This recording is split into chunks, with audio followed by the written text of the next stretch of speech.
Fundos imobiliários, renda ou valorização?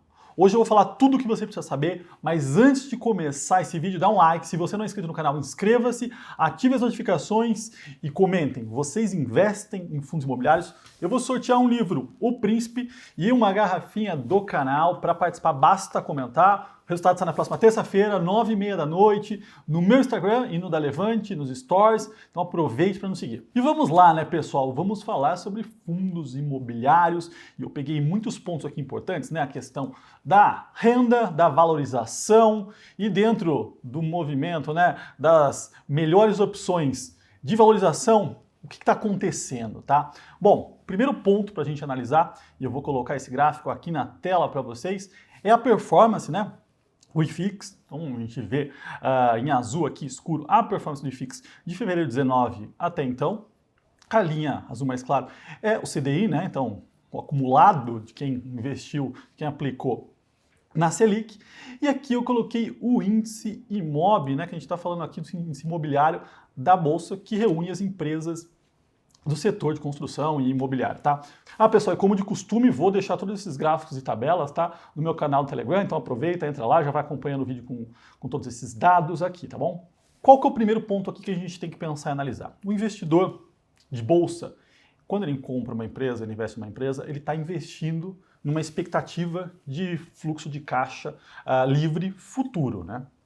Ele não necessariamente está comprando ativos, né? Ele não está comprando patrimônio. Algumas empresas, principalmente como as tech e outras, né, elas têm um patrimônio baixo. Já bancos e empresas de property têm patrimônio, mas a expectativa é muito mais nessa aposta futura. Quando você investe num fundo imobiliário, você está comprando um ativo real. De fato, ali você comprou um imóvel, né? Parte daquele imóvel. E a questão são coisas diferentes, são formas de investimentos distintos, com volatilidades distintas, porém, como eles são negociados no mesmo ambiente de bolsa, a gente vê uma volatilidade em fundos imobiliários que não se apresenta no preço físico desse ativo.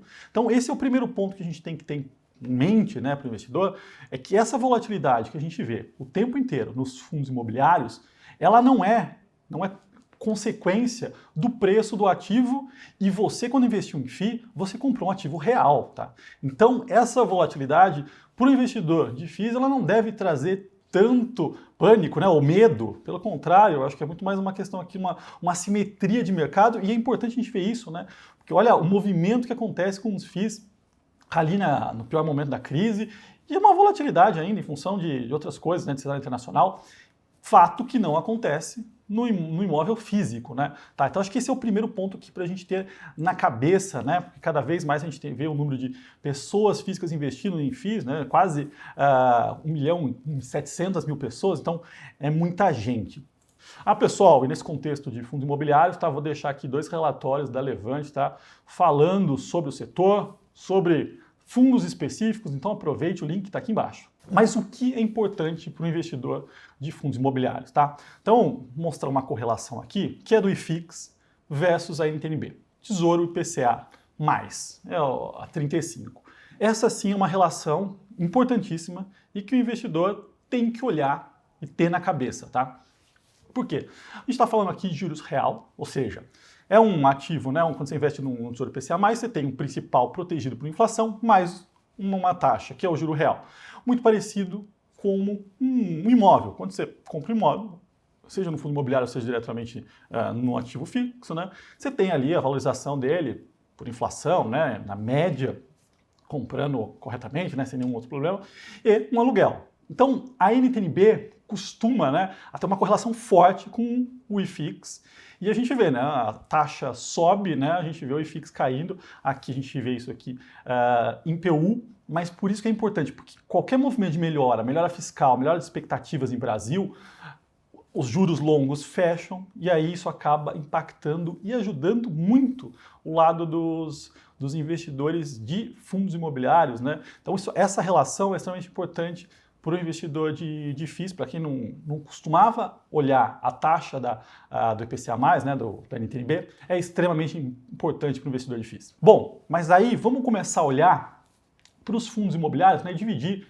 entre os fundos de papéis, né, os CRIs, e os fundos imobiliários de tijolos. E o que a gente vê aqui? A primeira coisa que a gente consegue analisar, peguei o período aqui de um ano, tá?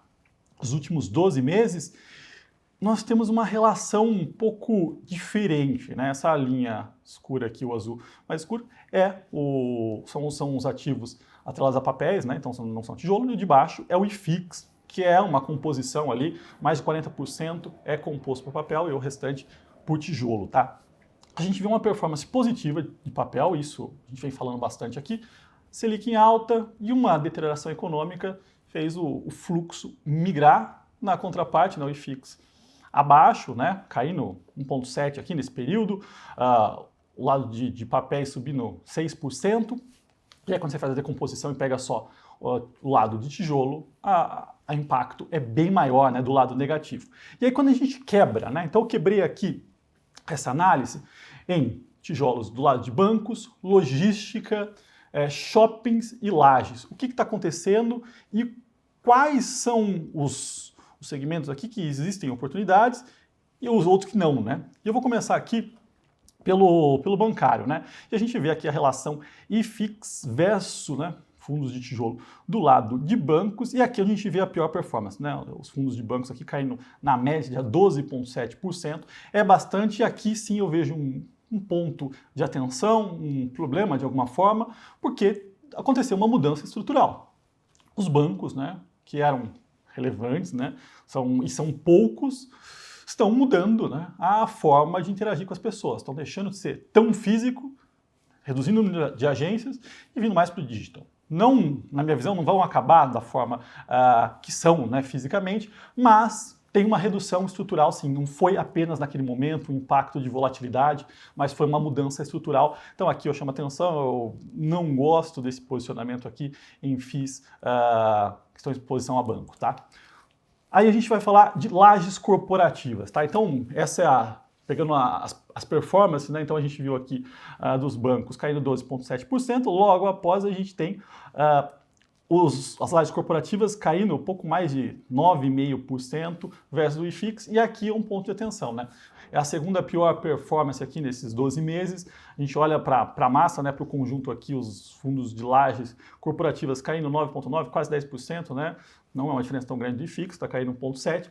Porém, aqui eu vejo oportunidades, sim, e quando a gente fala de oportunidades, não estamos falando de uma retomada forte esse ano, né? Acho que tem uma melhora para os próximos anos, o 2022 e provavelmente começo de 2023, devem ser muito bem positivos para os fundos ainda de papéis, dado posição em alta da Selic, né, manutenção em um nível elevado, então isso deve contribuir, mas aqui a gente vê uma oportunidade, mas falando especificamente de ativos que estão bem posicionados, AAA, né, aqueles edifícios, os tops, né, a gente fala AAA são os melhores, bem mais localizados, com a melhor infraestrutura, né, por exemplo, exposição em Faria Lima, não tem mais espaço na Faria Lima, pessoas que saíram, voltaram e teve muita gente que ficou sem espaço, então eu vejo oportunidade aqui, mas chamando atenção, né, para escolher os ativos corretos, né, essa exposição a AAA. Depois disso aqui eu trouxe os shoppings, né? E os shoppings, na minha visão, apanharam muito, não só em fundos imobiliários, mas também como na Bolsa, né? Na Bolsa essa defasagem é ainda pior. A gente vê aqui uma queda de quase 4,5% versus 1,7% do IFIX. Aqui é um ponto também, outro ponto importante, né? Porque tivemos uma normalização do mercado, né? As pessoas tomaram vacina, voltaram à circulação, os shoppings estão cheios. O varejo está retomando, né? Existe aí uma defasagem, mas apesar disso, o desemprego caiu bastante. Temos o efeito renda corroído um pouco pelo lado da inflação e também dos juros altos, mas na minha visão aqui é positiva, tá? Pensando à frente, né? Pensando daqui a 1, 2, 3 anos. Gosto, não teve uma mudança estrutural, acho positivo. Também acho algumas oportunidades dentro de bolsa, né, especificamente, não só de FIIs. Bom, e por último nessa análise aqui, os fundos de galpões logísticos, né? Então esse na minha visão aqui é um segmento que está crescendo fortemente e aqui a economia real, né, de fato, vai continuar impulsionando. Por quê? Porque os galpões logísticos, a gente está falando de logística, de e-commerce e cada vez mais esse mercado tem crescido. As pessoas cada vez mais querem comprar via internet e receber rápido, né? Então, que era 7 dias, virou 3, virou 2, virou 1, Mercado Livre entrega no mesmo dia para grandes capitais, e os fundos de galpões logísticos, os galpões logísticos são extremamente necessários para conseguir manter essa logística em ordem, né? Não é fácil entregar no mesmo dia numa capital, e essa tendência vai continuar. Isso é um negócio que não deve se reverter, as pessoas não vão querer receber daqui a 7 dias, não. Elas querem hoje e cada dia vão querer mais. A gente vê essa tendência fora, né, como nos Estados Unidos, extremamente acelerado do lado de entrega, tá? E aí, de forma geral, o que nós temos, né? Nós temos um mercado de fundos, de tijolos, apanhando, né, ficando para trás, em função de todos esses pontos, questão macro, juros, né, a NTNB pega bastante aqui, onde existe valor, mas esse valor provavelmente vai ser destravado, não esse ano, provavelmente daqui 1, 2, no momento onde tiver uma retomada forte da economia, ou uma queda ali nas taxas de juros de longo prazo. E do lado de renda, né, é uma boa oportunidade para conseguir surfar essa melhora, essa alta, né, da Selic. Então é uma combinação aqui, tá, pessoal? Chamei a atenção aqui para o lado dos bancos, que é onde eu acho que tem uma luz vermelha, mas como eu falei, né, todos esses gráficos aqui estão no meu canal do Telegram, então aproveita, entre lá. Tem relatório da Levante, né? Deixei os links aqui embaixo. E também, né, sorteio de garrafinha e livro. Então aproveite, comentem aí e deixem um like no vídeo. Até o próximo.